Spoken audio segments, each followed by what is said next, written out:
আল্লাহু আকবার, আল্লাহু আকবার।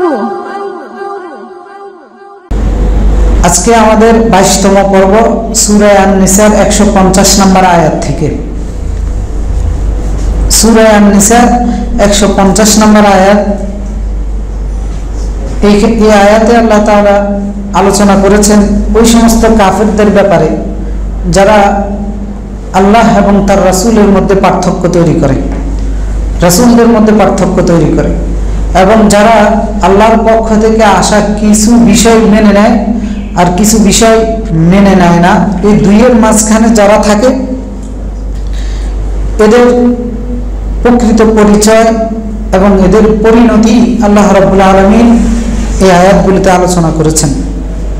তো 150 নম্বর আয়াত আল্লাহ তাআলা বলতেছেন, ইন্নাল্লাযীনা ইয়াকফুরুনা বিল্লাহি ওয়া রুসুলিহি ওয়া ইউরিদুনা আন ইউফাররিকু বাইনাল্লাহি ওয়া রুসুলিহি ওয়া ইয়াকুলুনা নু'মিনু বিবা'দিন ওয়া নাকফুরু বিবা'দ ওয়া ইউরিদুনা আন ইয়াত্তাখিযু বাইনা যালিকা সাবিলা উলাইকা হুমুল কাফিরুনা হাক্কান ওয়া আ'তাদনা লিল কাফিরিনা আযাবান মুহিনা।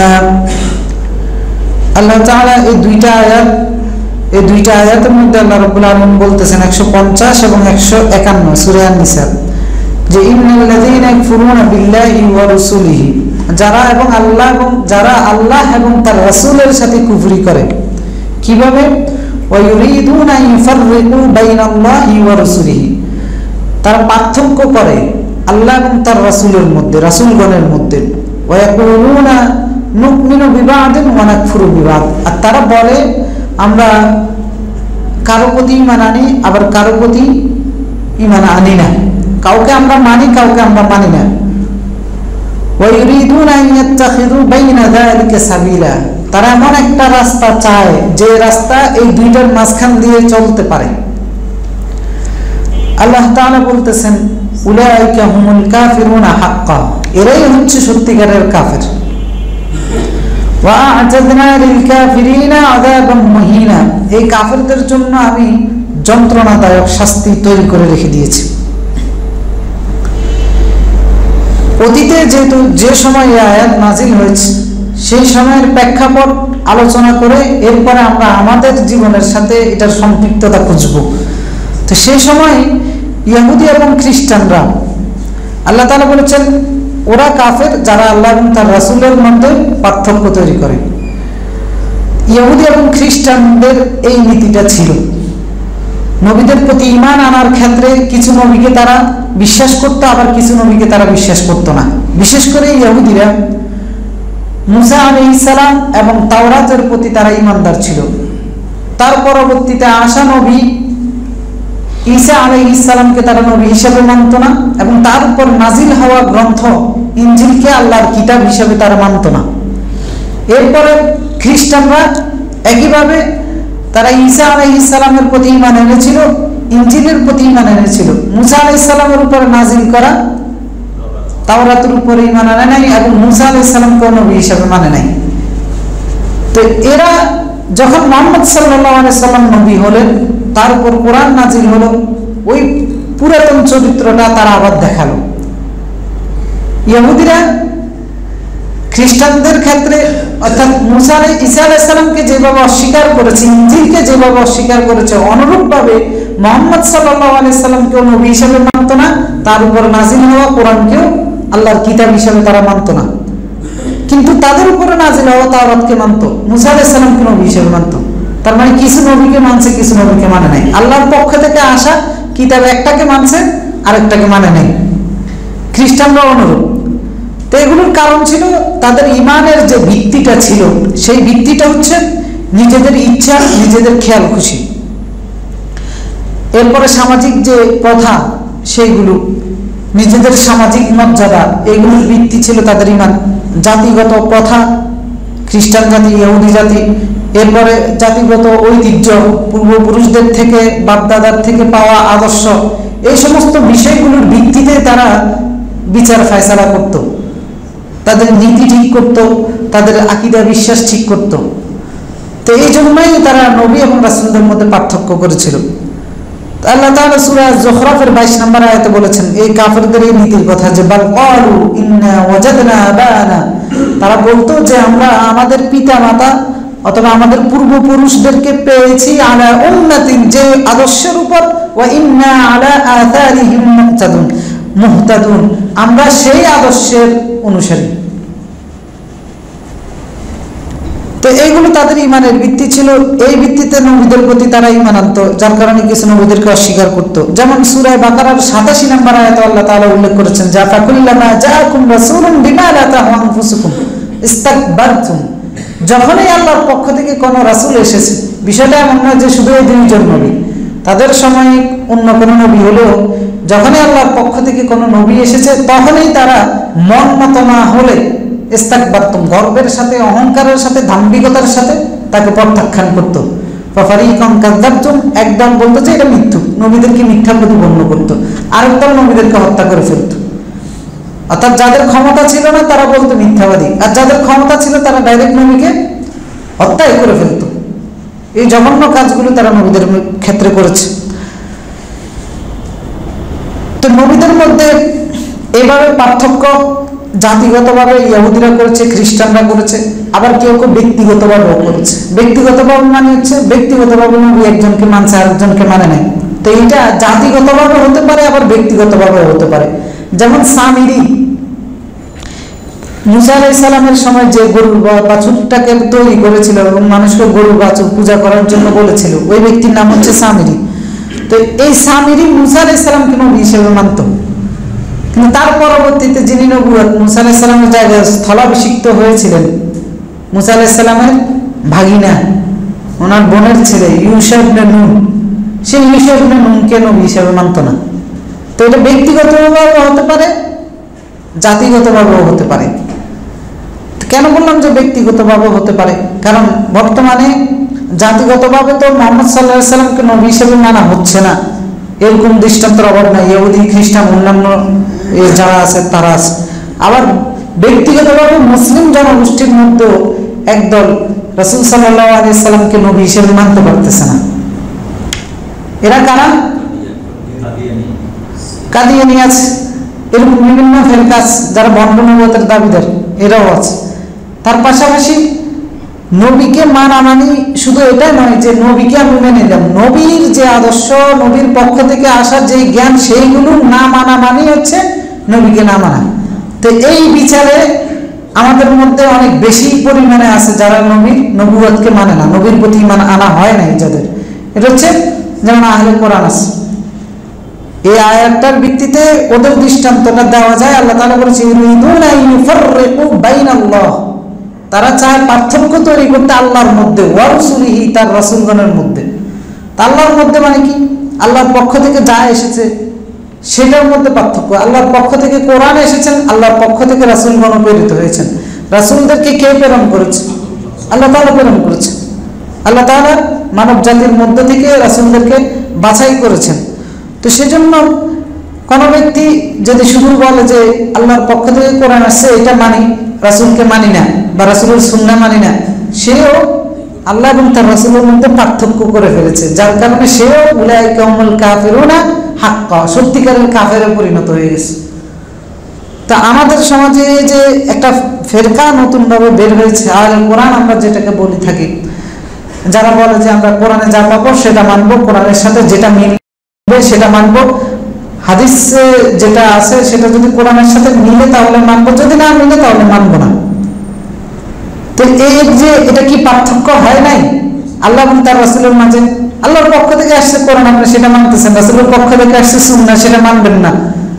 তো পার্থক্য হওয়ার কারণে এই আয়াতের ভিত্তিতে তারাও কি কাফের, এরাও কি কাফের। কোন সন্দেহ আছে?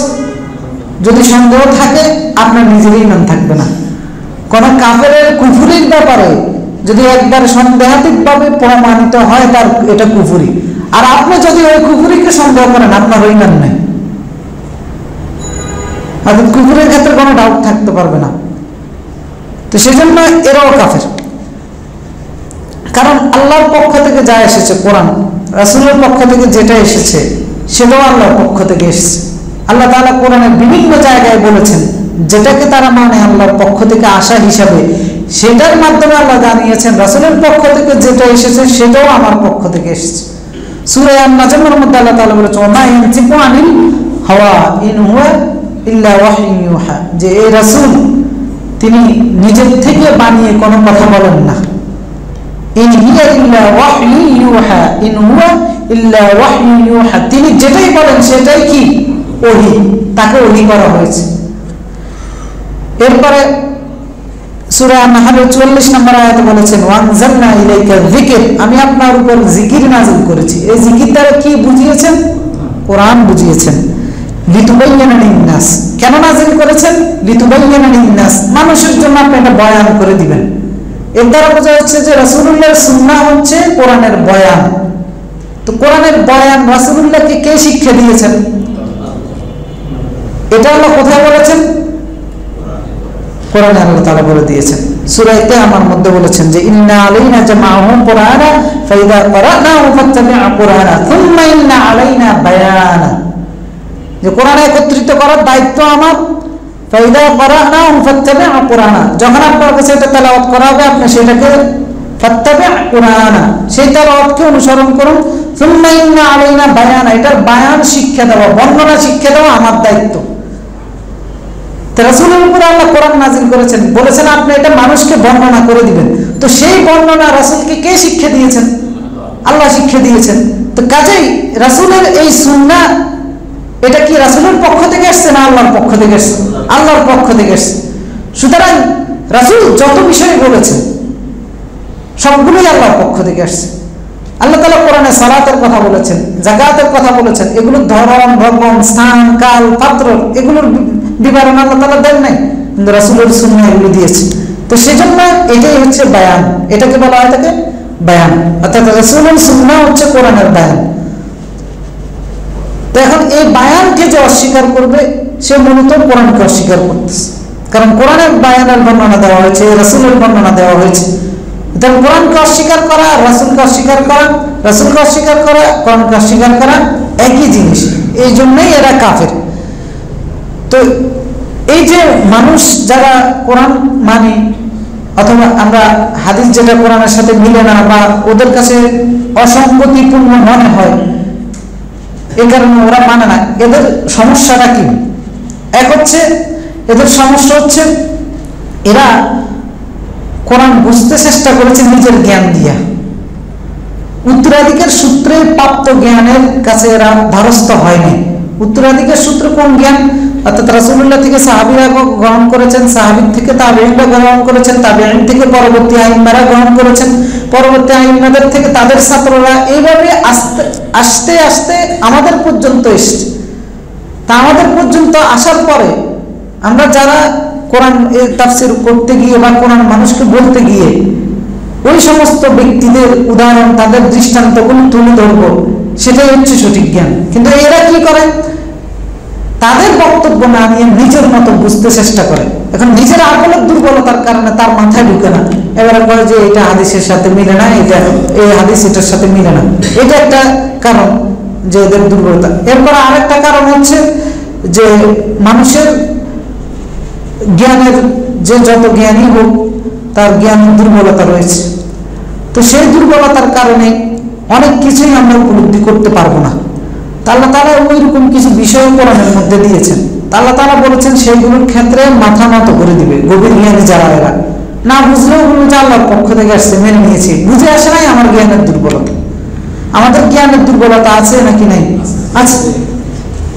কারণ একজন কৃষককে যদি আপনি বীজগণিতের অঙ্ক বুঝান, সে বুঝবে। তো এই কারণে বীজগণিতের সূত্র কি ভুল হয়ে গেল?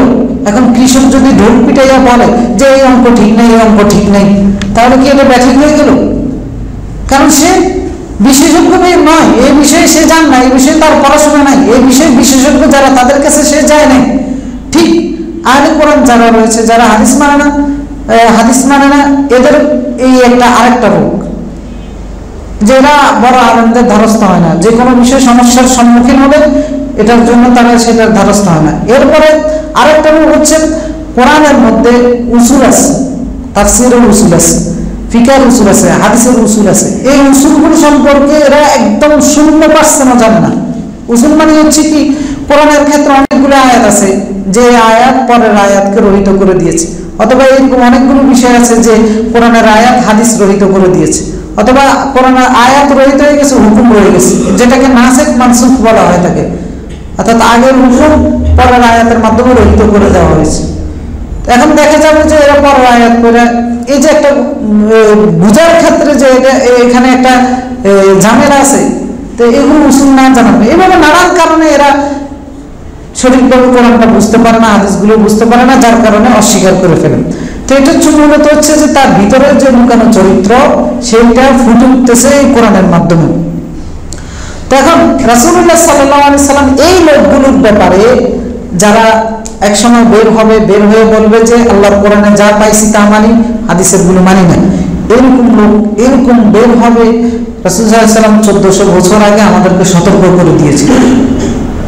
রাসূলুল্লাহ সাল্লাল্লাহু আলাইহি সাল্লাম 1400 বছর আগেই বলেছিলেন যে একদল মানুষ এরকম বের হবে। কোথায় বলেছিলেন? সহিহ আবু দাউদের 4604 নম্বর হাদিস এবং তিরমিজি 2664 নম্বর হাদিস।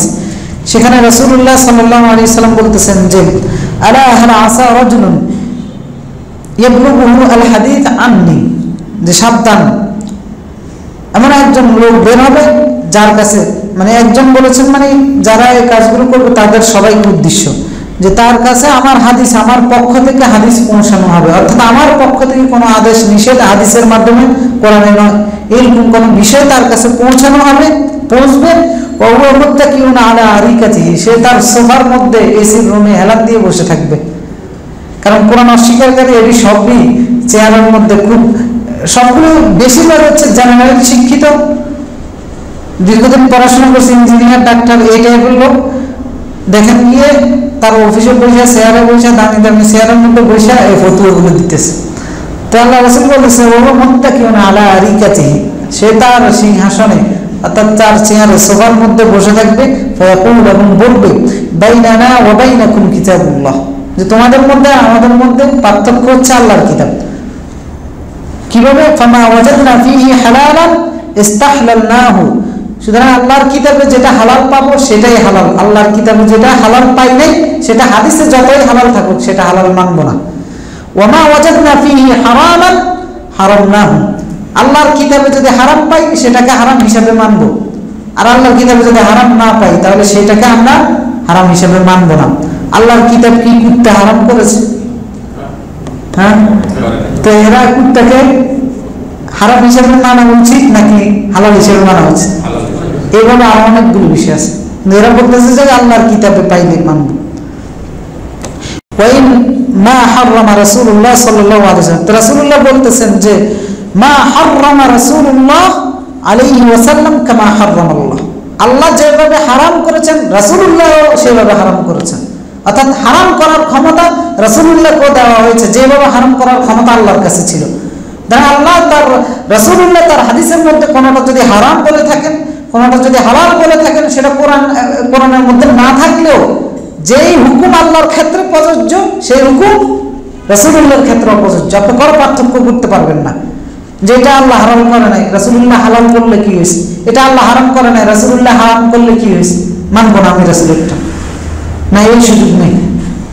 এরপর আরো স্পষ্টভাবে রাসূলুল্লাহ সাল্লাল্লাহু আলাইহি ওয়াসাল্লাম বলে দিয়েছেন সহিহ আবু দাউদের 4044 নম্বর এই হাদিসটার মধ্যে যে আলা ইন্নী উতিতুল কিতাব, সাবধান, আমি আল্লাহর কিতাবের সাথে অনুরূপ কিছু আমাকে দেওয়া হয়েছে। ইন্নী উতিতুল কিতাব ওয়া মিথলাহু মাআহু, আমাকে এমন একটা কিতাব দেওয়া হয়েছে তার সাথে আরেকটা জিনিসও দেওয়া হয়েছে, সেটা কোনটা? সুন্নাহ। রাসূলুল্লাহ সাল্লাল্লাহু আলাইহি ওয়াসাল্লাম, তার রাসূল বলতেছে আলা ইউশিকু রাজুলুন শাবাআন আলা আরিকাতিহি, যা আমি আশঙ্কা করতেছি অচিরেই এমন এক লোক বের হবে যে প্রাচুর্যতার মধ্যে থাকবে, তার সোফার মধ্যে বসে থাকবে, ইয়াকুলু আলাইকুম, এবং তোমাদের উদ্দেশ্যে বলবে আলাইকুম বিহাদাল কোরআন, তোমাদের দায়িত্ব মানুষকে বলবে আর কি, যে তোমাদের দায়িত্ব হচ্ছে কোরআনকে আঁকড়ে ধরা। ফামা ওয়াজাদতুম ফি মিন হালালিন ফাআহিল্লু, অর্থাৎ কোরআনে যেটা তোমরা হালাল পাবা সেটাকে হালাল হিসাবে মানো, আর কোরআনে যেটা হালাল পাবা না সেটাকে তোমরা হালাল হিসাবে মানবাও না।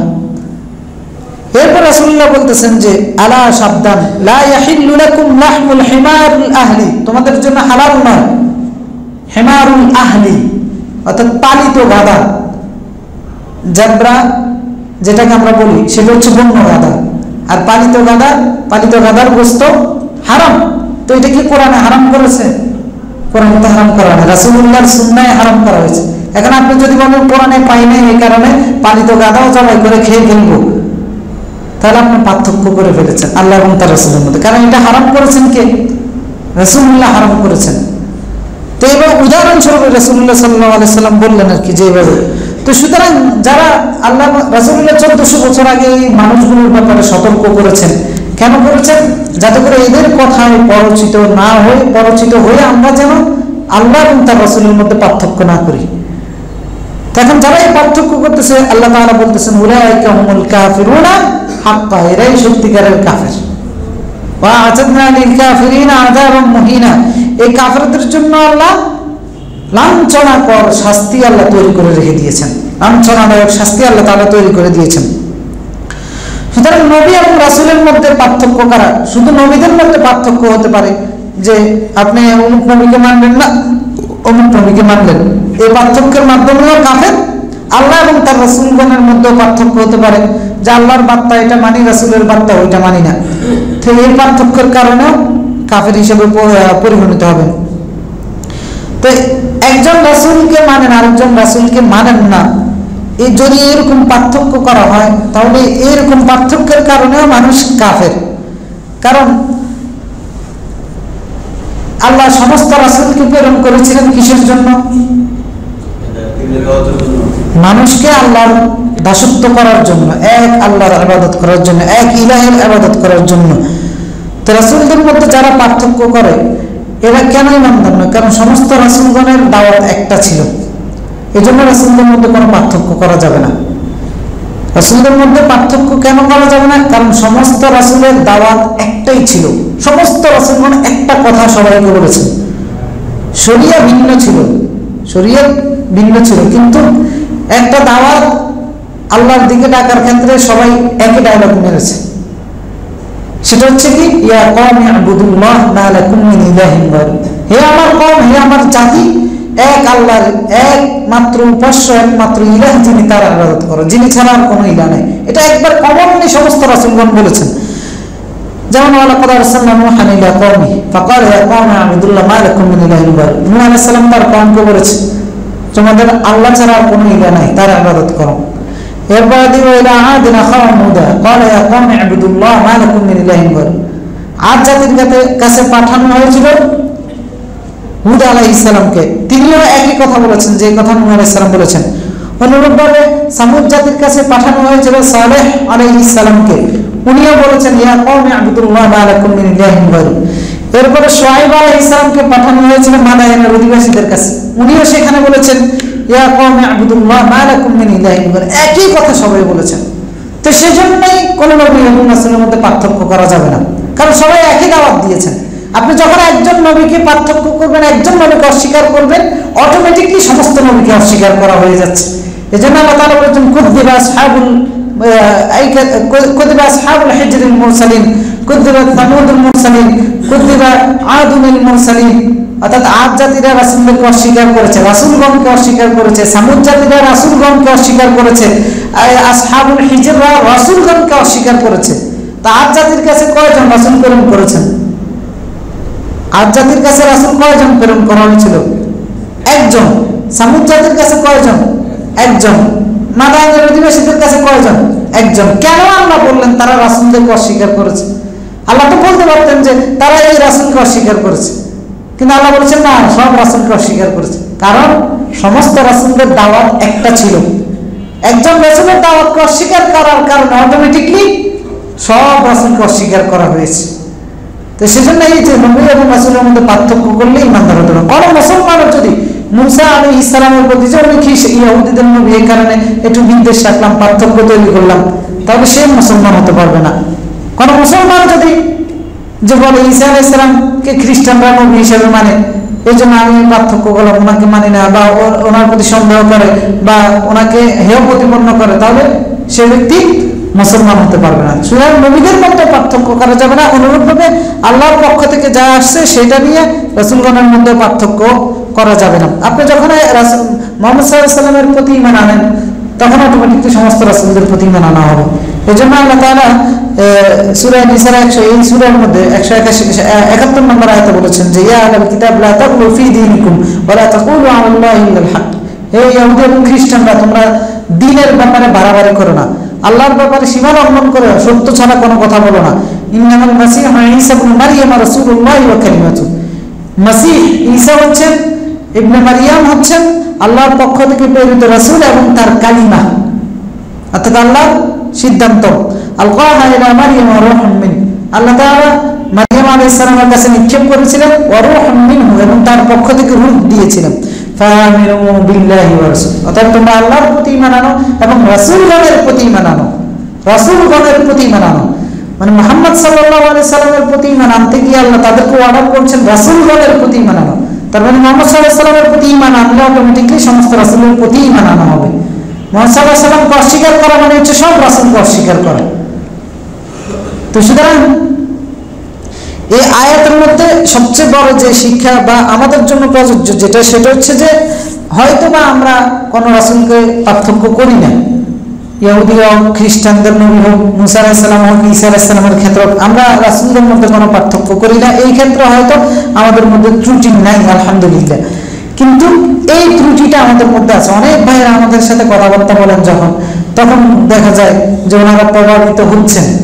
সেটা হচ্ছে যে আল্লাহ এবং তার রাসূলের মধ্যে পার্থক্য করা, অর্থাৎ কোরআন মানতেছে হাদিস মানতেছে না, এই ফিতনাটা অনেক বেশি ছড়াচ্ছে। তো এই ক্ষেত্রে আমাদেরকে সাবধান থাকতে হবে। আর যারা এই নীতিতে চলবে এরা কাফের, এই ব্যাপারে কোনো সন্দেহ নাই। কারণ স্পষ্টভাবে আল্লাহ বলে দিয়েছেন উলাইকা হুমুল কাফিরুন বললে যথেষ্ট ছিল। আল্লাহ যদি বলতেন যে এরা কাফের, এতটুকুই যথেষ্ট ছিল, কিন্তু না, আল্লাহ স্পেশালভাবে হাক্কা শব্দ জড়িয়ে দিয়েছেন যে না, সত্যিকারের কাফের। লাঞ্ছনাদায়ক শাস্তি আল্লাহ তাআলা তাদের জন্য তৈরি করে রেখে দিয়েছেন। পরের আয়াতে যারা এই নীতির বাহিরে চলবে, ইমানদার যারা, তাদের নীতিটা কি হবে, এই নীতিটার ক্ষেত্রে আল্লাহ তাআলা পরের আয়াতে, এবং তাদের পরিণতিটা কি হবে পরের আয়াতে আল্লাহ তাআলা সেটা বলতেছেন যে والذين آمنوا بالله ورسله ولم يفرقوا بين أحد منهم أولئك سوف يؤتيهم أجورهم وكان الله غفورا رحيما والذين آمنوا بالله ورسله, যারা আল্লাহ তার রাসূলগণের প্রতি ঈমান এনেছে, ওয়ালাম ইউফাররিকু বাইনা আহাদিন মিনহুম, এবং তাদের কারো মধ্যে কোনো পার্থক্য করে নাই, না ইহুদিদের মতো, না খ্রিস্টানদের মতো, না আহলে কোরআনের মতো, কারো মতো কোনো পার্থক্য করে নাই। উলাইকা সাউফা ইউতিহিম উজুরাহুম, আল্লাহ তাআলা বলতেছেন অচিরেই আমি তাদের বিনিময় প্রদান করব।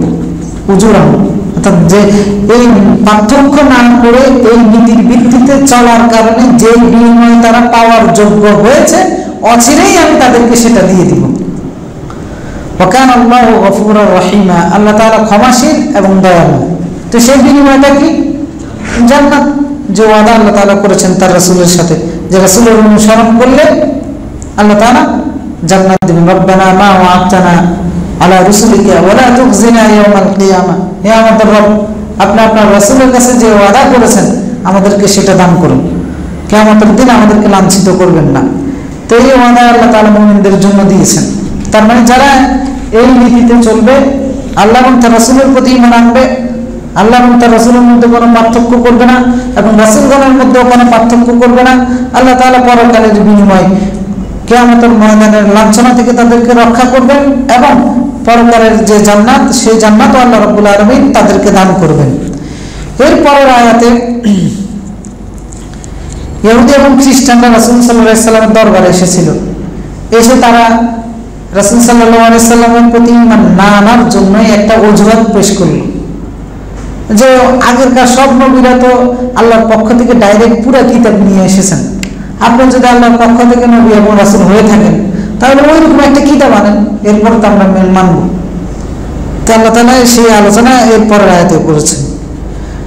যে ইয়াসআলুকা আহলুল কিতাব আও তুনাজ্জিলা আলাইহিম কিতাবাম মিনাস সামা, আল্লাহ তাআলা বলতেছেন যে ইয়াসআলুকা আহলুল কিতাব, আপনাকে কিতাবধারীরা প্রশ্ন করে, জিজ্ঞাসা করে, দাবি করতেছে আপনার কাছে, আন তুনাজ্জিলা আলাইহিম কিতাবাম মিনাস সামা, আসমান থেকে আপনি তাদের জন্য একটা কিতাব নাজিল করেন, একটা কিতাব নামিয়ে নিয়ে আসেন। ফাকাদ সাআলু মূসা আকবার মিন যালিক, আল্লাহ তাআলা বলতেছেন যে ইতিপূর্বে তারা এর চেয়ে বড় দাবি জানিয়েছিল কার কাছে? মূসা আলাইহিস সালামের কাছে। কয় যে এর পূর্বে এরা এর চেয়ে আরো বড় মারাত্মক ভয়াবহ আবদার, ভয়াবহ দাবি তুলে ধরেছিল মূসা আলাইহিস সালামের কাছে। সেটা হচ্ছে কি? ফাকালু আরিনাল্লাহা জাহরা, যে মূসা আলাইহিস সালামের কাছে বলেছিল যে আরিনাল্লাহা জাহরা, প্রকাশ্য আপনি আমাদেরকে আল্লাহকে দেখান।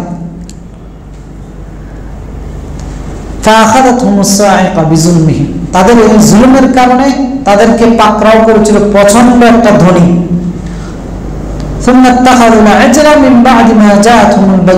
আল্লাহর পক্ষ থেকে সুস্পষ্ট প্রমাণ তাদের কাছে আসার পরে তারা গরুর বাছুরকে গ্রহণ করেছিল, পূজা করেছিল। এরপরে আল্লাহ তাদেরকে ক্ষমা করে দিয়েছেন। মূসাকে আমি সুস্পষ্ট সুলতান দিয়েছি, প্রমাণ দিয়েছিলাম, দলিল দিয়েছিলাম। তো এই আয়াতে নাজিল হওয়ার কারণ হচ্ছে ইহুদি এবং খ্রিস্টানরা, বিশেষ করে ইহুদিরা রাসূলের দরবারে গিয়ে বলতো যে মূসা আলাইহিস সালাম যেভাবে পুরো কিতাব নিয়ে আসমান থেকে নিয়ে আসছেন, আল্লাহর পক্ষ থেকে নিয়ে আসছেন, আপনি যদি রাসূল হয়ে থাকেন ওই পুরো কিতাব নিয়ে আসেন। এরপর মক্কার কুরাইশরা, অন্যান্য কাফেররা ওই দাবিটা করেছিল রাসূলের কাছে যে রাসূল যদি হয়ে থাকেন পুরো কিতাব না নিয়ে আসেন। কারণ কোরআন কি পুরোটা একসাথে নাজিল হয়েছে? না, 23 বছরে নাজিল হয়েছে। কেন আল্লাহ তাআলা ডাইরেক্ট না দিয়ে 23 বছরে নাজিল করেছেন সেটাও আল্লাহ রাব্বুল আলামিন সূরা ফুরকানের মধ্যে উল্লেখ করেছেন। সূরা ফুরকানের মধ্যে আল্লাহ তাআলা বলেছেন যে ঘটনার পরিক্রমায় উপযুক্ত প্রমাণ হিসেবে বা উপযুক্ত সমাধান হিসেবে, ব্যাখ্যা হিসেবে আল্লাহ রাব্বুল আলামিন কোরআনকে নাজিল করেছেন। আর নাজিল ধীরে ধীরে নাজিল করার কারণ হচ্ছে আপনার অন্তঃকরণে যেন একটা দৃঢ়ভাবে ধারণ করতে পারে, প্রতিষ্ঠিত হতে পারে।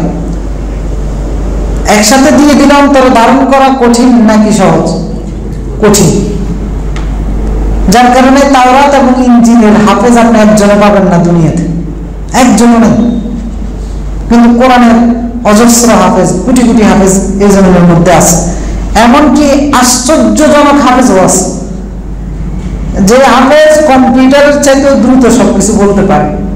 সৌদি আরবের একজন হাফেজ আছে, জিহাদ আল মালিকি। যোগে যোগে আল্লাহ ছিল, কারণ আল্লাহ কোরআনকে হেফাজত করবেন, তো এইরকম ব্যক্তিদের মাধ্যমে আল্লাহ তারা হেফাজত করেছেন এবং করবেন এইভাবে। এরকম আরো ভবিষ্যতেও হতে পারে, আরো বেশি থাকতেও পারে। জিহাদ আল মালিকি নামে একটা বাচ্চা আছে, আপনার নেটে গেলে তার ভিডিওটা পাবেন। এটা অবশ্য ভিডিওটা অনেক আগের, তখন তার বয়স ছিল বা 7-8 বছর বা 9-10 বছর। এখন ওনার বয়স প্রায়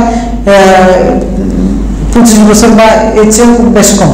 এখন আর উনি ছাত্র হিসেবে পরীক্ষা দেন না, এখন যারা কোরআন হাদিস মুখস্থ করে তাদের পরীক্ষা নেয় এখন ওস্তাদ। তো ওনার ইন্টারভিউটা নেওয়া হয়েছিল সম্ভবত 11 বছর বয়স। এর কোরআনের একটা আয়াত জিজ্ঞেস করে কোন সূরায়, তাও বলে দিচ্ছে, কোন কত নাম্বার আয়াত তাও বলে দিচ্ছে, এরপরের আয়াত পড়ো তাও বলে দিচ্ছে, এর আগের আয়াত পড়ো তাও বলে দিচ্ছে। ঠাস ঠাস শব্দ, একটা শব্দ বলে কোন সূরায় আছে ঠাস করে বলে দেয়, কত নাম্বার আয়াতে আছে। মানে কম্পিউটারে আপনি টাইপও করতে পারবেন না, সে যত দ্রুত বলে। আয়াত একটা বলে জিজ্ঞেস করতেছে আগের আয়াত, আগের আয়াত, আগের আয়াত, আগের আয়াত, ঠাস ঠাস করে যেভাবে বলে দিচ্ছে। আরো কি, বাচ্চাটা অন্ধ। তো এই কোরআন হেফাজত করার দায়িত্ব আল্লাহ নিয়েছেন। এর বিশাল কাহিনী আছে। তার মা, তার জন্ম হওয়ার সম্ভবত 6 মাস পরে সে অন্ধ হয়ে গেছে। রিয়াদে জন্ম হয়েছিল এই ছেলেটার, মদিনায় পড়াশোনা করছে পরে। তো তার জন্ম হওয়ার পর থেকে তার মা সৌদি আরবের ইদাআতুল কোরআন নামে, কোরআন সম্প্রচার নামে একটা চ্যানেল আছে, ওই চ্যানেলটা, ওই রেডিওটা সবসময় তার কানের কাছে বাজায় রাখতো, সবসময় বাজায় রাখতো। পরবর্তীতে বাচ্চা যখন একটু শব্দ উচ্চারণ করা শিখছে, এক আয়াত মা মুখস্থ করতো, আর এক আয়াত বাচ্চারে, ওই আয়াতটা বাচ্চারা মুখস্থ করাইতো। এক আয়াত নিজে মুখস্থ করতে কি পরিশ্রমটা করেছে দেখেন, নিজে মুখস্থ করতে এক আয়াত। পৃথিবীতে যত বড় বড় আলেম তৈরি হয়েছে সবগুলো মায়ের অবদান। ইমাম বুখারী, ইমাম আহমদ বিন হাম্বল, ইমাম কি কয় মালিক, সব মায়ের অবদান। তো দেখেন এভাবে 7 পারা নাকি 4 পারা পর্যন্ত মুখস্থ করেছে না। পরে যখন ওনারা জানলো মসজিদে নববীতে অন্ধদের হেফজখানা আছে, তো তখন ওনারা বাবা মা দুইজনে মদিনায় চলে এসছে, এখানেই থাকবে, বাচ্চাকে এখানে ভর্তি করাই দিছে। সম্ভবত 11 বছর বা 9 বছর বয়সে সে মসজিদে নববীতে হাফেজ হয়ে গেছে। এরপরে শুধু হাফেজ নয়, হাদিসের 17টা হাদিস গ্রন্থ তার মুখস্থ আছে। হাদিস গ্রন্থগুলো কোনো শুধু হাদিস মুখস্থ করেছে এরকম না, হাদিসের সনদ শুদ্ধ। সনদ মানে হচ্ছে হাদিসের মূল বক্তব্যের আগে 6-7 জন রাবী আছে, বর্ণনাকারী আছে, যারা বলছে আমিও মুখের থেকে শুনেছি, আমিও মুখের থেকে শুনেছি, এইটাকে বলা হয় থাকে সনদ। এটা শুদ্ধ মুখস্থ আছে। এরপরে হাদিসের নাম্বারগুলো মুখস্থ আছে, বুখারীর কত নম্বর, মুসলিমের কত নম্বর, আবু দাউদের কত নম্বর। আপনি শুধু হাদিসের শব্দটা বলবেন, ঠাস করে সে পুরো হাদিস বলবে, নাম্বার বলতে পারবে। এরপর তাহকিক মুখস্থ আছে, এই হাদিসের ব্যাপারে কে কোন বক্তব্য দিয়েছেন, এটা সহিহ নাকি দুর্বল, কে কোন বক্তব্য দিয়েছেন, এগুলো সব মুখস্থ আছে। মানে একবার খুব পুরোটাই আশ্চর্যজনক। এটা স্বাভাবিক না, অস্বাভাবিক একটা বিষয়, মানে আকলেও ধরে না। আল্লাহ তাআলা দ্বীনকে হেফাজত করবেন, কোরআন সুন্নাহকে আল্লাহ হেফাজত করবেন, এই জন্যই যুগে যুগে এরকম আলেম তৈরি হবে, কারণ আল্লাহ দ্বীনকে হেফাজত করার দায়িত্ব নিয়েছেন। ইমাম বুখারীর যে মেধা ছিল, এটাও অস্বাভাবিক মেধা, চম্বুকের মতো, মানে কথা যে কানে দিয়ে ঢুকে আর এটা চম্বুকের মতো আটকে যায় ভিতরে, এরকম অবস্থা ছিল। তো এগুলো তো অস্বাভাবিক মেধা, কারণ এই অস্বাভাবিক মেধা আল্লাহ দিয়েছেন, কারণ এই দ্বীন যে হেফাজত করবেন, এই ইলমটা কোরআন এবং সুন্নাহর ইলমটাকে যে আল্লাহ বিকৃত হওয়া থেকে রক্ষা করবেন, এই কারণে যুগে যুগে এরকম ব্যক্তি আল্লাহ প্রেরণ করেছেন, আল্লাহ রেখেছেন এরকম। কোন কোথা থেকে জানি সেখানে চলে গেলাম।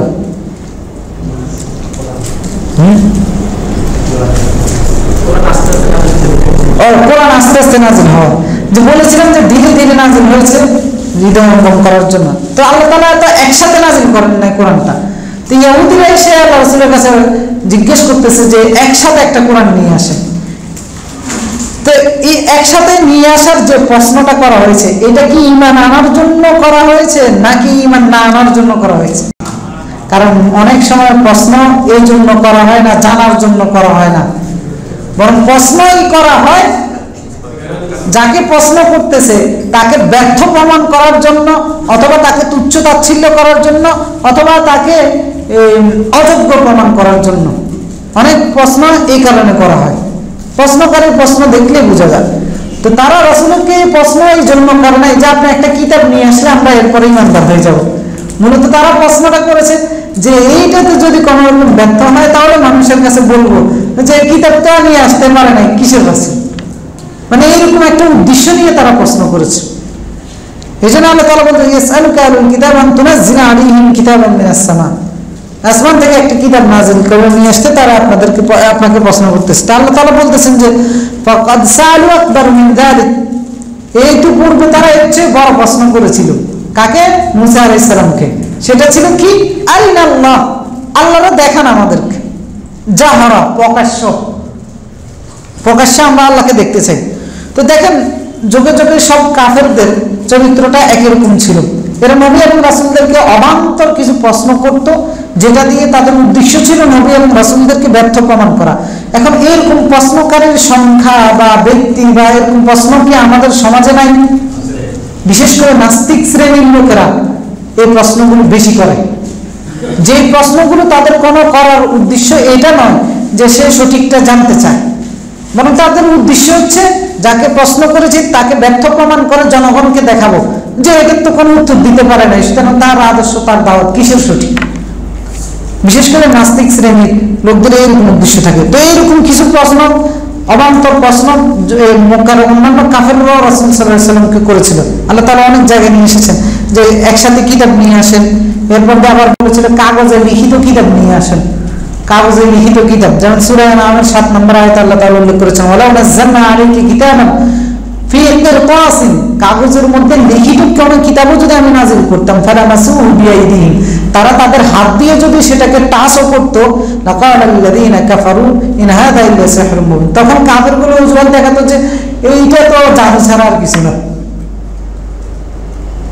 এরপরে তারা বলতো যে রাসূলের কাছে যে আপনি যদি রাসূল হয়ে থাকেন আপনার বাড়ি কই, বিশাল দালান কোঠা কই, স্বর্ণের বাড়ি কোথায়, আপনার রূপার বাড়ি কোথায়, আপনার বাগ বাগিচা কোথায়, আপনার যে রাসূল হয়েছেন আপনার বাগান কোথায়। মানে তখনকার সম্পদের মালিক ছিল তারা, যাদের বিশাল বিশাল খেজুরের বাগান ছিল, যাদের খেজুরের বাগান দিয়ে ঝর্ণা ছিল, অর্থাৎ পানি দেওয়ার মতো এরকম ব্যবস্থা ছিল। তা আপনি যদি রাসূল হয়ে থাকেন আল্লাহর পক্ষ থেকে আপনার এই সম্পদগুলো কোথায়? আল্লাহ তাআলা সূরা বনী ইসরাঈলের মধ্যে এগুলো উল্লেখ করেছেন, যাও তাকুন লাকা জান্নাতুম মিন নাখিল। তারা বলতো যে যাকে রাসূল বলা হচ্ছে তার যদি খেজুরের একটা বাগান থাকতো, ফাতুফাজ্জিরুল আনহারা খিলালাহা তাফজিরা, ওই বাগানের মাঝখান দিয়ে নদী প্রবাহিত হতো, অথবা তার আও ইয়াকুনু লাকা বাইতুম মিন যুখরুফিন, স্বর্ণ নির্মিত যদি কোনো দালান কোঠা থাকতো, আও তারকা ফিস সামা, অথবা উনি যদি আসমানে আসা যাওয়া করতে পারতেন। মানে এই দাবিগুলো তারা করতো। এই দাবিগুলো করে তারা বলতো যে না আমরা ঈমান আনবো না। এই অবান্তর দাবিগুলো তারা করতো। আবার দেখেন রাসূল অন্য সবার মতো বাজারে যায় কেন, অন্যদের মতো খায় কেন, এগুলো রাসূলের দোষ ছিল। ঈমান না আনার জন্য তাদের একটা অজুহাতের দরকার ছিল। তো অজুহাতগুলো পেশ করার জন্য তারা বলতো যে এটা যদি রাসূল হয়, ওয়াকালু মা লিহাদার রাসূল, সূরা ফুরকানের 7 নম্বর আয়াতে বলেছেন যে ওয়াকালু মা লিহাদার রাসূল, এই রাসূলের কি হয়েছে, ইয়াকুলুত তাআম, সে খাবার খায়, ওয়ায়ামশি ফিল আসওয়াক, সে বাজারেও যায়, তো সে কিসের রাসূল? এরপর তো বলছে লাউলা উনজিলা ইলাইহি মালাকুন, তার সাথে ফেরেশতা কই আমরা তো দেখি না। লাউলা উনজিলা ইলাইহি মালাকুন ফায়াকুনা মা'আহু নাযীরা, তো তার সাথে ফেরেশতা থাকলে সেও একসাথে সতর্ক করুক। রাসূল যেভাবে আমাদেরকে সতর্ক করতেছে ওই ফেরেশতাও আমাদেরকে সতর্ক করুক। এরকম অবান্তর দাবিগুলো তারা করত। ওর উদ্দেশ্য ছিল ঈমান থেকে দূরে থাকার জন্য, ঈমান থেকে দূরে থাকার জন্য একটা অজুহাতের দরকার ছিল, যার কারণে এই প্রশ্নগুলো তারা করত। তো ইহুদিরা রাসূলকে প্রশ্ন করেছে যে একটা কিতাব নিয়ে আসেন। আল্লাহ তাআলা এর জবাব দিয়েছেন যে তারা যদি কিতাবের কারণে ঈমান না আনে থাকে তাহলে মুসা আলাইহিস সালামকে তো কিতাব দিয়েছিলেন, তখন কেন তারা ঈমান আনে নাই? পুরো কিতাব তো মুসা আলাইহিস সালামের উপরে দেওয়া হয়েছিল। সুতরাং এই অজুহাত আল্লাহ তাআলা তাদের এই কৌশলটা ফাঁস করে দিয়েছেন, কূটকৌশল চালাকিটা ফাঁস করে দিয়ে আল্লাহ তাআলা বলতেছেন যে ফাকাদ সাআলু মুসা আকবার মিন যালিক, ইতিপূর্বে মুসাকে এর চাইতে বড় প্রশ্ন, বড় আবদার, বড় চাহিদা তারা তুলে ধরেছিল। সেটা হচ্ছে ফাকালু আরিনাল্লাহা জাহরা, আল্লাহকে প্রকাশ্য দেখতে চাই। ফাআখাযাতহুম সাইকাতু বিজুলুম, তাদের এই জুলুমের কারণে, জুলুম মানে হচ্ছে তাদের এই অবাধ্য অদ্যুত্বপূর্ণ আচরণের কারণে পাকড়াও করা হয়েছিল প্রচন্ড একটা বজ্রাঘাত দিয়ে, প্রচন্ড একটা আওয়াজের মাধ্যমে, অর্থাৎ তার সব ডিম মারা গিয়েছে, যতটি এত দাবি করেছিল। এই ঘটনাটা কি? এই ঘটনাটা হচ্ছে মুসা আলাইহিস সালাম তার কওম থেকে বাছাই করে কিছু লোককে নিয়ে গিয়েছিলেন তুর পর্বতে, যা আল্লাহর পক্ষ থেকে ওহী আসবে, সেই ওহীটা নিয়ে আসবেন। সমাজের বাছাই করে নেতৃস্থানীয় লোক যারা আছে এদেরকে নিয়ে গেছেন, নেতা টাইপের লোক যেগুলো এদেরকে নিয়ে গেছেন। তো এগুলো ওইখানে গিয়ে যখন মুসা আলাইহিস সালাম তাওরাত পাইছেন, পাওয়ার পরে এরা বলতেছে যে অকালু লান নুমিনা লাক, সূরা বাকারার মধ্যে, যে সূরা বাকারার 55 বা 56 নম্বর আয়াতে যে ওয়াইদ কুলতুম ইয়া মূসা, যখন তোমরা বলেছিলে যে লান নুমিনা লাক, মূসাকে বলেছিলে যে হে মূসা লান নুমিনা লাক, তোমার প্রতি ঈমান আনবো না, মানে তোমারে মানবো না, তোমারে বিশ্বাস করবো না, হাত্তা নারাল্লাহ জাহরা, যতক্ষণ পর্যন্ত না আমরা আল্লাহকে প্রকাশ্য না দেখি। আল্লাহর পক্ষ থেকে কিতাব নিয়ে আসছো, আল্লাহর পক্ষ থেকে প্রেরিত রাসূল, এতক্ষণ মানছে, এখন এখানে এসে বলতেছে যে না মানি না, আল্লাহর আমরা প্রকাশ্য দেখতে চাই। এরপরে যে তাদের প্রচন্ড একটা বজ্র আঘাতের মাধ্যমে, প্রচন্ড একটা আওয়াজ, ধ্বনির মাধ্যমে আল্লাহ তাআলা তাদেরকে পাকড়াও করেছেন, অর্থাৎ এই ধ্বনির মাধ্যমে সবটি জায়গাত মরে গেছে, যতগুলো গেছে। কেউ কেউ বলেছেন 70 জন গিয়েছিল, কেউ কেউ বলেছিলেন বনী ইসরাইলের সবাই গিয়েছিল, আল্লাহু আ'লাম। কিন্তু উদ্দেশ্য হচ্ছে যারা গিয়েছিল এরা এই দাবি করার কারণে, আল্লাহ তাদের এই সীমা লঙ্ঘনের কারণে রাগান্বিত হয়েছেন, আর প্রচন্ড একটা ধ্বনির মাধ্যমে সব জায়গাত মরে গেছে। আল্লাহ তাআলা ওয়ান্তুম তানজুরুন, তোমরা তো দেখেছিলেন, মানে বনী ইসরাইলকে বলতেছে এটা তো তোমরা দেখেছিলেন। এরপরে যে আল্লাহ তাআলা আবার সবটিকে জীবিত করে দিয়েছেন। মুসা আলাইহিস সালাম আবার প্রার্থনা করেছেন, হ্যাঁ নেতাদেরকে নিয়ে এসে, এখন নেতা এগুলো যদি সব মায়েরা দেয় এখান থেকে রাইখা যদি আমি যাই তাহলে তো আমি শেষ। তো তিনি আল্লাহর কাছে দোয়া করেছেন, আল্লাহর কাছে দোয়া করার কারণে সুম্মা বা'আথনাকুম মিন বা'দি মাউতিকুম লাআল্লাকুম তাশকুরুন, আল্লাহ বলতেছেন যে অতঃপর আমি তোমাদেরকে পুনরায় জীবিত করে দিলাম তোমাদের মৃত্যুর পরে। মৃত্যুটাই এরকম নয় যে ঘুম পাড়িয়ে দিয়েছেন, না, হাকিকাতান মৃত্যু, একদম মৃত্যু হয়ে গেছে। আল্লাহ আবার পুনরায় জীবিত করে দিয়েছেন। তাআলা বলতেছেন যে লাআল্লাকুম তাশকুরুন, আশা করেছিলাম সম্ভবত তোমরা শুকরিয়া আদায় করবা, কৃতজ্ঞতা আদায় করবা। কিন্তু এই অবাধ্য জাতি কৃতজ্ঞতা আদায় করছে? আল্লাহ তাআলা পরের অংশে যায় উল্লেখ করতেছেন যে কৃতজ্ঞতা তো আদায় করে নাই, বরং আরো বড় ধরনের পাপাচারে লিপ্ত হয়েছে। সেটা হচ্ছে কি, সুন্না তাহালতুমুল আজরা, এখান থেকে যাইয়া গরুর পূজা শুরু করে দিছে, গরুর বাছুরের পূজা শুরু করে দিয়েছে।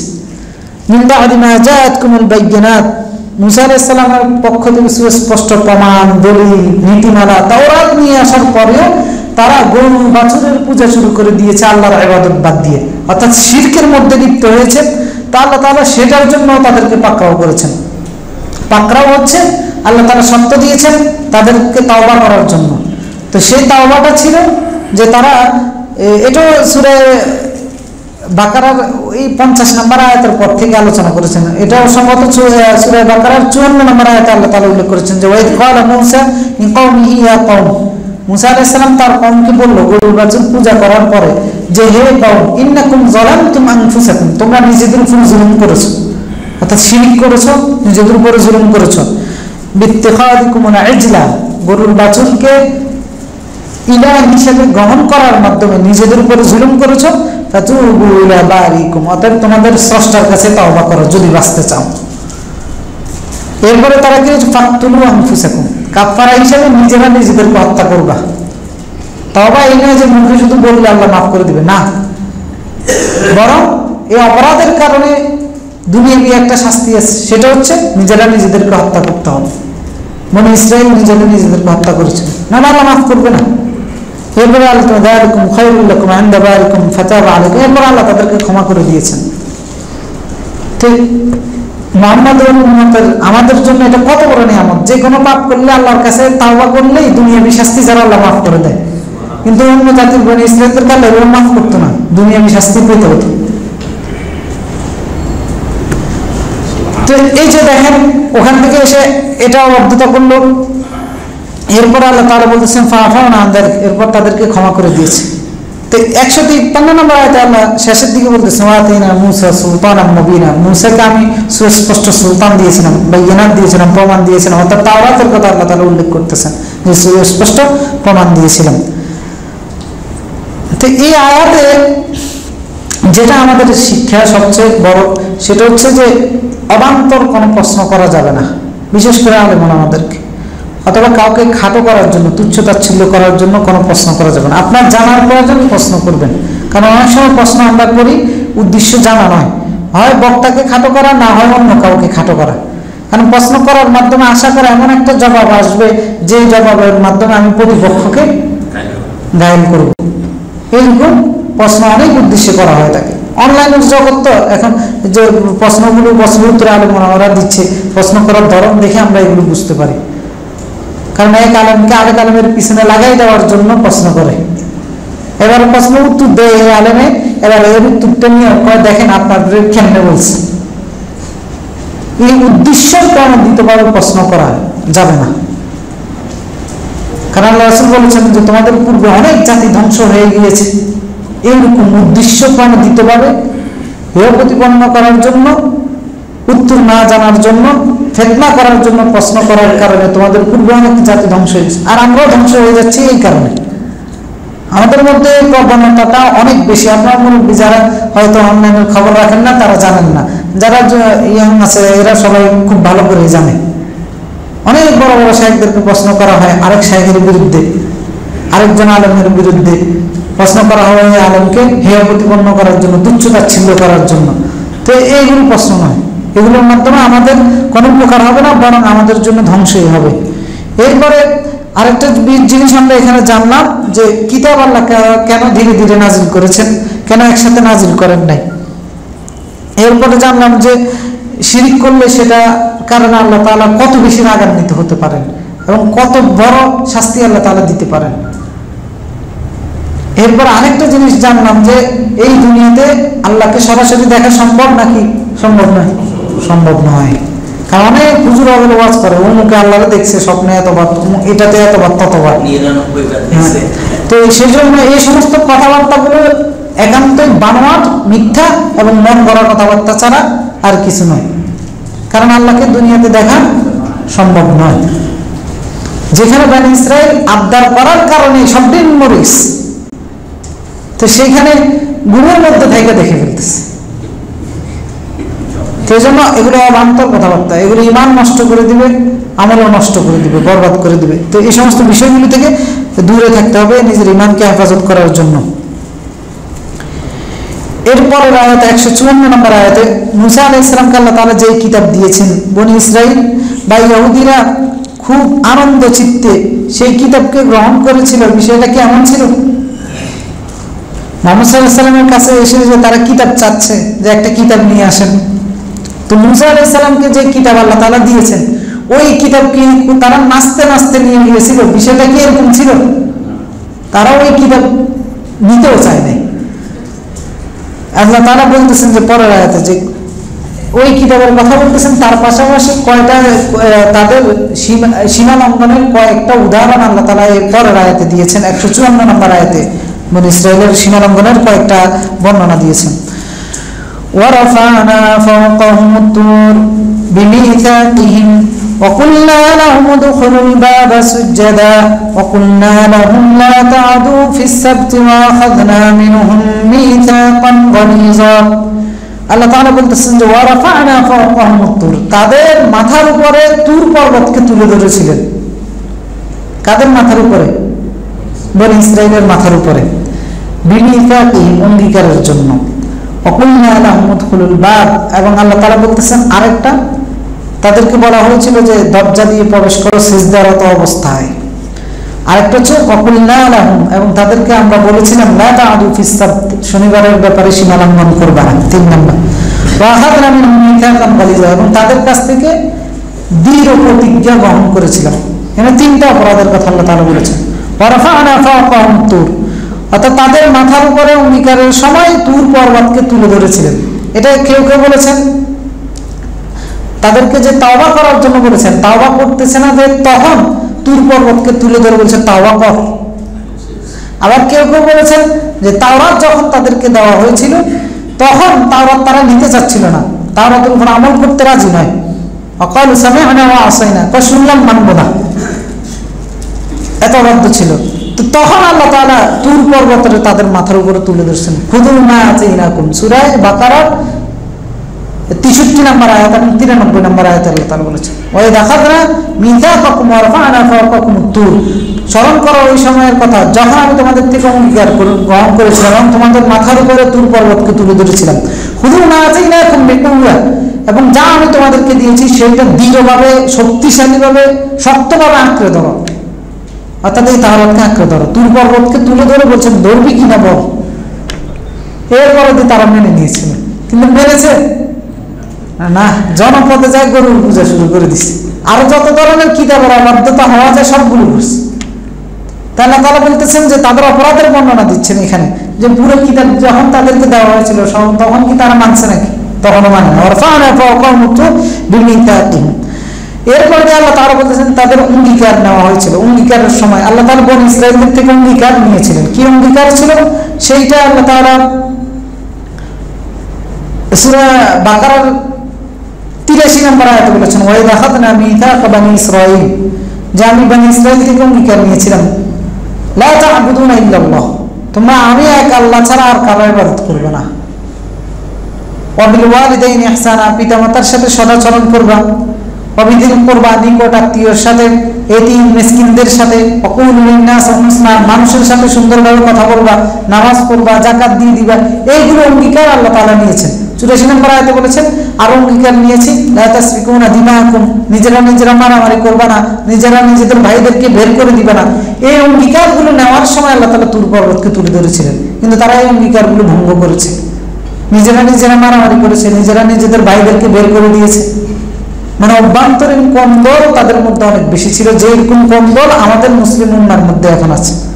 কারণ তারা 72 দলে যে বিভক্ত হয়েছিল, ওই বিভক্তিটা এই অভ্যন্তরীণ কন্দল থেকে হয়েছিল। আজকে আমরাও সেই বিভক্ত। আবার যখন এই বিভক্তির বিপক্ষে কেউ কথা বলে তখন তারা উল্টা পাঠায় দেয় সে বিভক্ত, সে বিচ্ছিন্ন, এতে ঠিক নেই। মানে আল্লাহ দেখ কতবার বিভক্ত আমরা হয়ে গিয়েছি। তাই অঙ্গীকারগুলো তারা ভঙ্গ করেছিল, এটা একটা ছিল তাদের অপরাধ। আল্লাহ তাআলা এখানে তাদের অপরাধগুলো বর্ণনা দিচ্ছেন। এরপরে আরেকটা অপরাধ বলতেছেন যে ওয়াকুলনা লাহুম উদখুলুল বাবা সুজ্জাদা, দরজাটা দিয়ে সিজদারত অবস্থায় প্রবেশ করো। এটা কখন বলেছেন আল্লাহ তার বনি ইসরাইলকে? এটা হচ্ছে কেউ কেউ বলেছেন যে এটা হচ্ছে তীপান্তরে বনি ইসরাইল 40 বছর আবদ্ধ ছিল না, আটকা ছিল। সেখান থেকে বের হওয়ার পরে যেই গ্রামে তারা প্রবেশ করেছিল ওই গ্রামের দরজা যেটা ছিল ওই দরজা দিয়ে আল্লাহ তারা বলেছেন যে তোমরা সেটা দিয়ে প্রবেশ করো, তবে সিজদারত অবস্থায়। তো তারা কি সিজদারত অবস্থায় প্রবেশ করেছিল? মানে সিজদা অবস্থায় ওই গ্রামে প্রবেশ করার জন্য আল্লাহ তাআলা তাদেরকে নির্দেশ দিয়েছিলেন। এখানে বোঝাচ্ছে যে আল্লাহর নির্দেশ কতভাবে তারা অমান্য করেছিল। আল্লাহ বলেছেন যে এই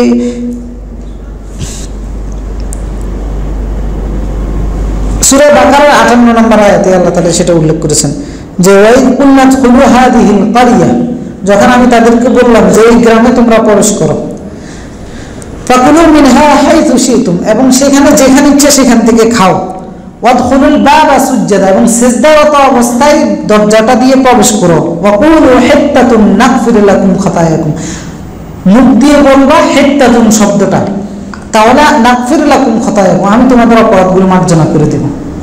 আল্লাহ তাআলা তাদেরকে এভাবে করেছেন। তো তারা কি আল্লাহর এই নির্দেশ পালন করেছিল?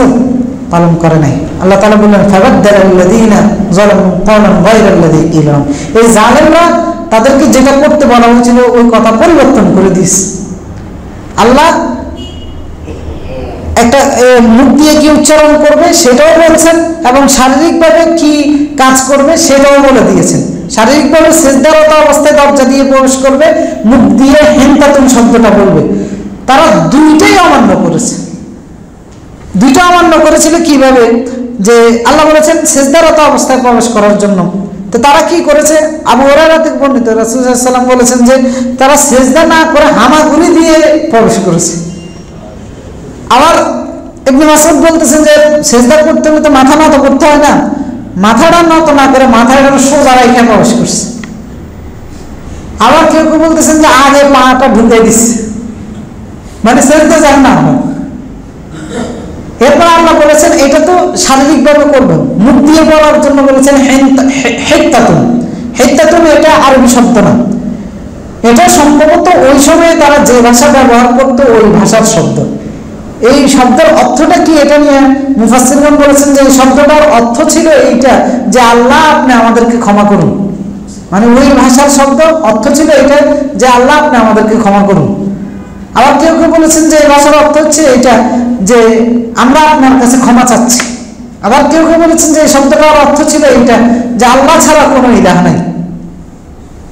তা আল্লাহ বলেছেন যে এই শব্দটা বলে প্রবেশ করার জন্য, কিন্তু তারা এই শব্দটারও পরিবর্তন করে দিছে। কোনটা বলছে যে হাব্বাতুন, কোনটা বলেছে যে হেন্তাতুন।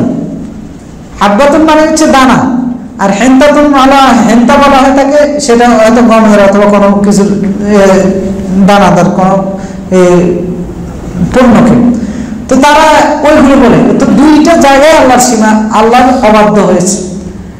তো দেখেন তাওরাত গ্রহণ করার ক্ষেত্রে সেই অনুযায়ী আমল করার ক্ষেত্রেও আল্লাহর অবাধ্য হয়েছে। তার পাশাপাশি যে জায়গায় আবদ্ধ ছিল সেখান থেকে বেরোয় যখন একটা গ্রামে আল্লাহ তাআলা তাদেরকে প্রবেশ করার সুযোগ দিলেন, সেখানে ঢোকার সময় আল্লাহ বললেন যে আমার এই অর্ডারটা পালন করে তোমরা সেখানে প্রবেশ করো। এখানে উদ্দেশ্য হচ্ছে আল্লাহ অর্ডার পালন করা। আল্লাহ তাআলা কোনো বান্দাকে দিয়ে যে সিজদা করাচ্ছেন ওইটার মধ্যে আলাদা হাকিকত আছে, বিষয়টা থাকতে পারে, সেগুলো করছি। কিন্তু এখানে আল্লাহ তাআলা দেখতে চাচ্ছেন যে বান্দা আল্লাহর আদেশ নিষেধের আনুগত্য করে কিনা সেটা। কিন্তু এরা দেখেন কতটা অবাধ্য যে আল্লাহ সিজদা করতে বলছে এই কারণে পা ঢুকিয়ে দিচ্ছে, আল্লাহ সিজদা করতে বলছে এই কারণে হামাগুড়ি দিয়ে প্রবেশ করছে। এরপরে আরেকটা অবাধ্যতা করেছে তারা, সেটা হচ্ছে যে ওয়াকুলনা লাহুম লা তা'দু ফিস সাbt। আল্লাহ আরেকটা তাদেরকে নির্দেশ দিয়েছিলেন, নিয়ম দিয়েছিলেন যে শনিবারের ব্যাপারে সীমা লঙ্ঘন করো না।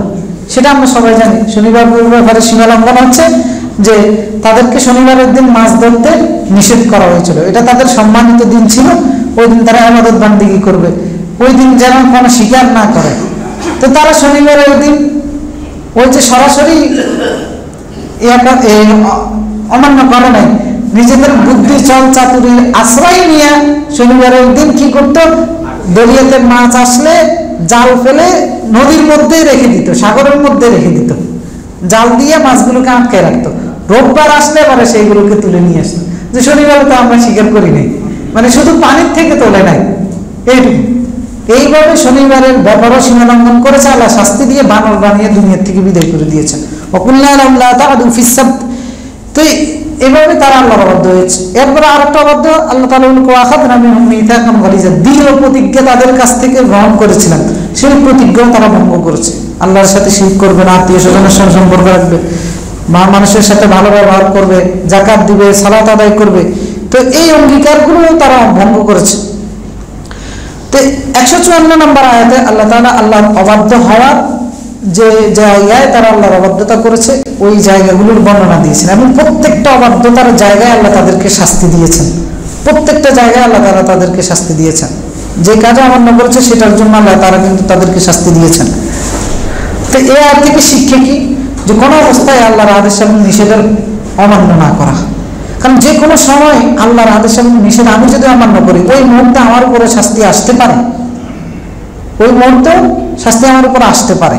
আল্লাহ এই বর্ণনা কেন নিয়ে আসছেন? নিয়ে আসছেন এই কারণে গোটা উম্মাহ যেন সতর্ক হয় যে যেই অপরাধের কারণে তারা শাস্তি পেয়েছে, তোমরাও সেই অপরাধের করলে বা আল্লাহর অবাধ্য হলে তোমরাও সেটার জন্য শাস্তি পেতে পারো, সাবধান হওয়ার জন্য। কারণ আল্লাহ তাআলা সূরা ইয়াসিনের মধ্যে বলেছেন, ওয়ালাউ নাশাউ লামাসাখনাহুম আলা মাকানাতিহিম, ওয়ালাউ নাশাউ লামাসাখনাহুম আলা মাকানাতিহিম। অর্থাৎ কোন অপরাধীকে যদি আমি পাকড়াও করি তার জায়গায়, যে জায়গায় সে অপরাধ করে, ফামাসতাতাউ মুদিয়্যান ওয়ালা ইয়ারজুন, এক কদম সামনেও যেতে পারবে না, সে পিছনেও যেতে পারবে না, এক কদম সামনে যাওয়ার ক্ষমতা নেই।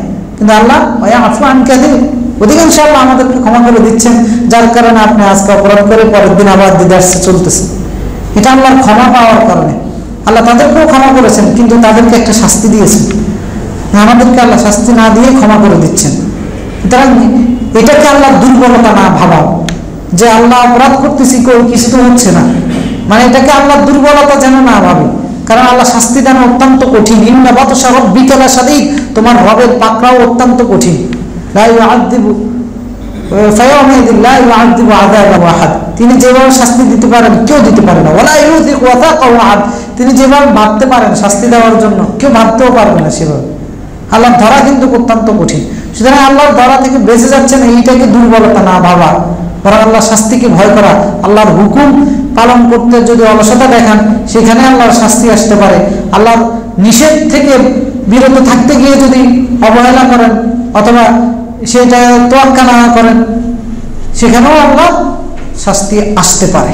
তিলকা হুদুদুল্লাহ ফালা তাকরাবু, আল্লাহ যে সীমানা দিয়েছে আল্লাহ বলতেছেন সেটার নিকটবর্তীও হলো না। কারণ যদি হয় তাহলে সীমানা অতিক্রম করলে যে কোনো মুহূর্তে আল্লাহর শাস্তি আসতে পারে। তো সেই শাস্তি থেকে বাঁচার জন্য আল্লাহ তাআলা পূর্বেরকার জাতির এই ইতিহাস আমাদের কাছে তুলে ধরেছেন, যাতে করে আমরা ওইরকম না হই, ওইরকম অবাধ্য না হই, ওইরকম শাস্তি উপযুক্ত যেন আমরা না হই। এরপরের আয়াতগুলিতেও বনি ইসরায়েলের কিছু আলোচনা এসেছে, বিশেষ করে ঈসা আলাইহিস সালামের আলোচনা এসেছে যে ইহুদিরা ঈসা আলাইহিস সালামকে হত্যা করেছে, দাবি করে থাকে, ওনাকে হত্যা করা হয় না, ওনার ব্যাপারে কি ঘটেছিল, এই সমস্ত বিষয়গুলো এরপর আয়াতগুলিতে আলোচনা এসেছে। ইনশাআল্লাহ আমরা এটা আগামী সপ্তাহে আলোচনা করবো ইনশাআল্লাহ। তো আজকে যে আলোচনা করেছি, এই আলোচনার ভিত্তিতে আমরা যেন আমাদের আমল, আমাদের ঈমান, আমাদের কর্মগুলো ঠিক করতে পারি, সেই তৌফিক আল্লাহ তাআলা আমাদের সকলকে দান করুন। যে ভুল ত্রুটি হয়েছে সেই ভুল ত্রুটির জন্য আল্লাহ তাআলার কাছে ক্ষমা চাই, আল্লাহ তাআলা আমাদের সকলকে ক্ষমা করে দেন। এবং আমরা যারা এতক্ষণ ধৈর্য ধারণ করে কষ্ট করেছিলাম, আল্লাহ তাআলা আমাদের সকলকে উপযুক্ত বিনিময় যেন দান করেন। সুবহানাকাল্লাহুম্মা ওয়া বিহামদিকা আশহাদু আল্লা ইলাহা ইল্লা আনতা আস্তাগফিরুকা ওয়া আতুবু ইলাইক। জাযাকুমুল্লাহু খাইরান।